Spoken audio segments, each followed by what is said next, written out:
Our bed and breakfast was south of the historic section of Bath, but close to a city bus stop. Purchasing an all-day pass, we rode a city bus to the train station and walked to the Bath Abbey. To limit the amount of walking between sites, we would recommend the city tour on the hop-on, hop-off bus. This route has stops near all the major attractions you would want to visit. The circus is a circular housing complex built in the mid-18th century by John Wood the Elder.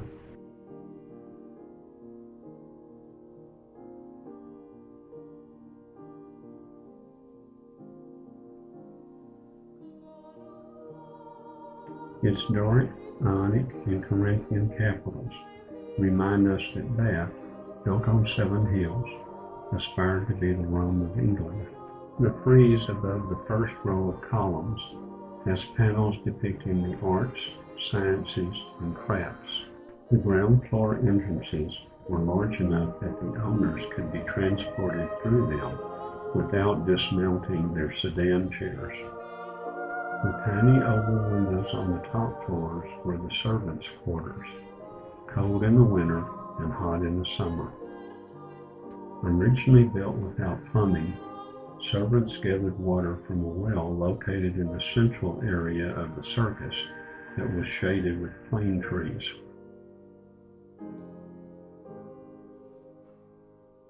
One block from the circus is the Royal Crescent. Built in the same Georgian style as the circus, it was designed by John Wood's son. The Royal Crescent was the exclusive and very expensive neighborhood in Bath's heyday. The Royal Crescent Hotel is located at the center of the complex. It fronts the large Victoria Park. Bath Guildhall Market, a collection of 20 indoor shops, is the oldest shopping venue in the city and has traded on this site for the last 800 years. Portini Bridge, like the Ponte Vecchio in Florence and the Rialto Bridge in Venice, is lined with an assortment of shops.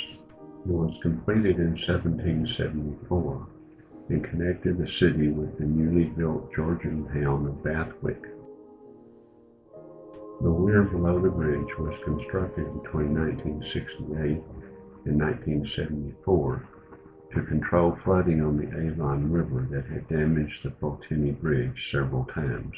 This area was used in the film version of Les Miserables as the scene of Jobert's suicide.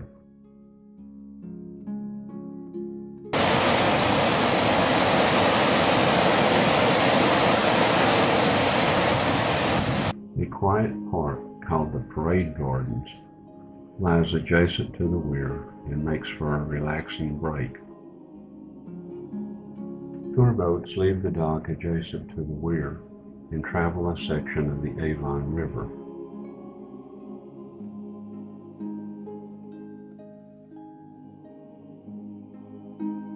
The Pump Room is an elegant dining venue situated above the Roman baths. Bath became popular in the late 17th century after Queen Mary and Queen Anne visited the Roman baths. The Pump Room became the gathering place for English high society.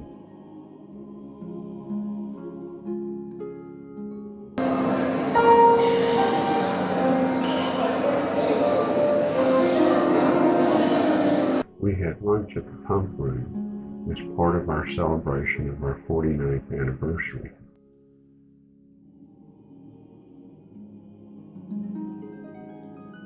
You can sample the mineral water from the spa from a fountain overlooking the Roman baths. Vicky found this listing of English kings in a hallway of the Pump Room. One of her relatives was a brother to King Harold I, who was defeated by William the Conqueror at the Battle of Hastings in 1066. The entrance for the Roman baths is a beautiful Renaissance hall.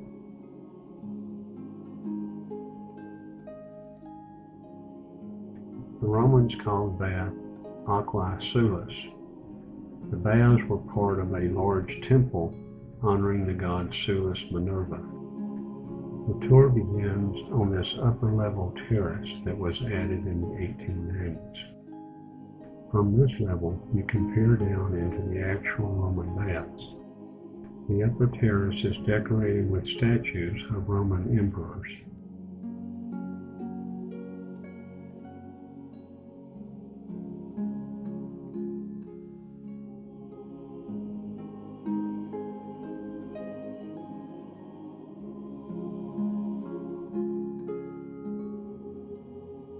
From this level, you also get magnificent views of the Bath Abbey complex.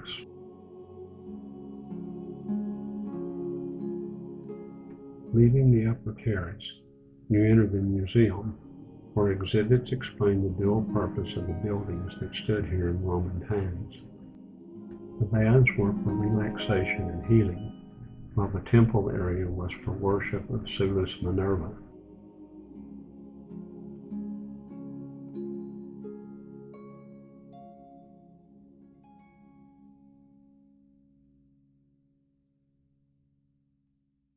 This was a pilgrimage site for many Romans, who left stone tablets, jewelry, and coins as offerings to Sulis Minerva.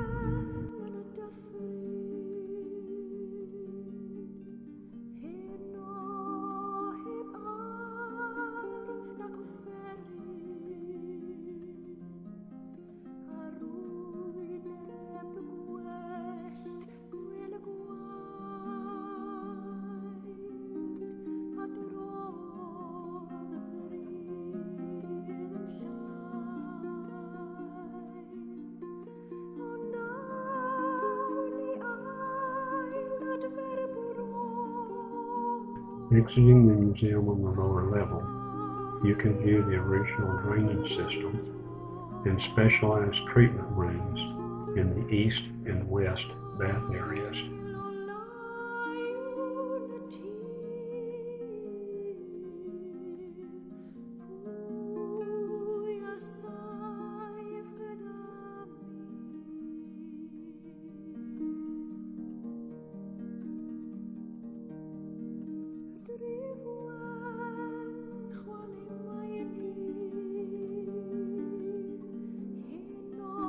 From this lower level, you get a close-up view of the Great Bath that was used in Roman times.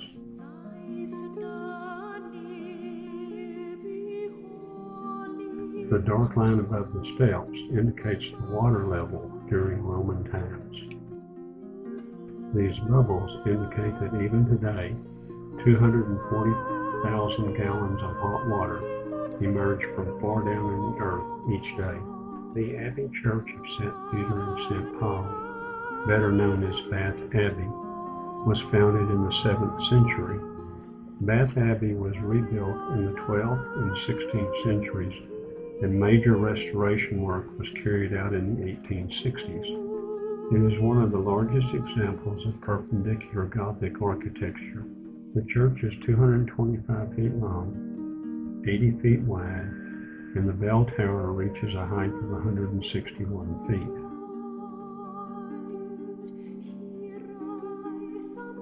The interior is lit by 52 windows that make up 80% of the wall space.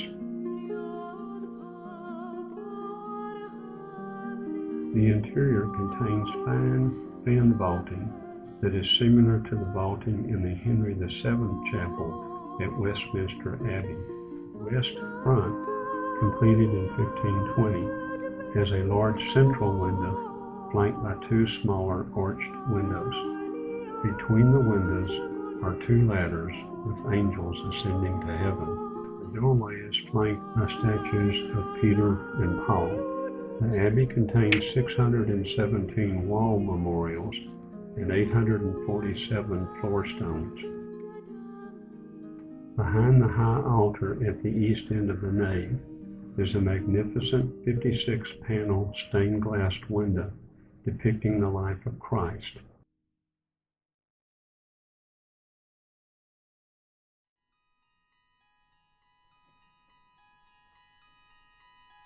This window depicts Mary washing Jesus' feet in the home of Lazarus. We capped off our 49th anniversary at the Martini restaurant before returning to our bed and breakfast.